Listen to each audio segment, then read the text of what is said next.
were entered into this race. You and I, when we were born, the race started from that time.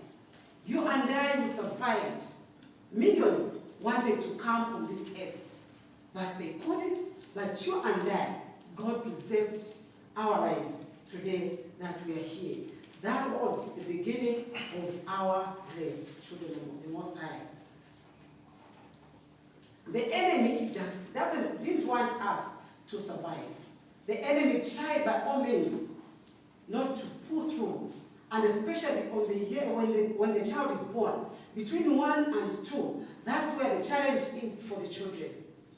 That's where the enemy will try to come and destroy what God has put in you. Because the enemy does not know what God has put in you. Hallelujah. Amen.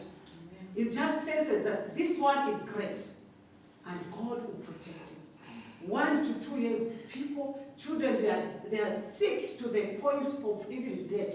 Others, they oxygen, but God will still preserve their lives until they grow. Hallelujah. Amen.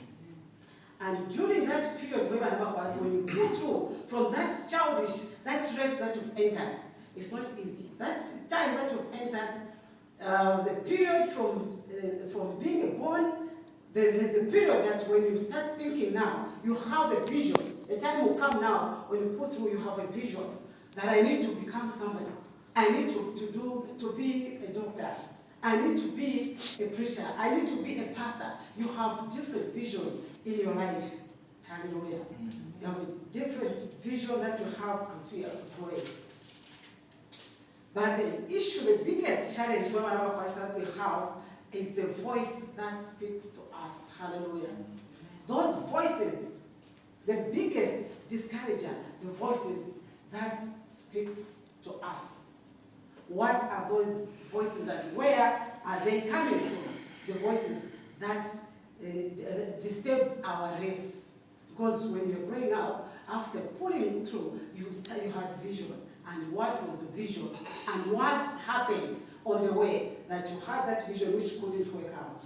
And I came up with 2 points which makes us not our race, not our vision to work out. Hallelujah. The biggest challenge is the low self-esteem. Hallelujah. The low self-esteem is looking down upon yourself. You are not worthy. I cannot do this. This enemy will come and tell you things in your ears.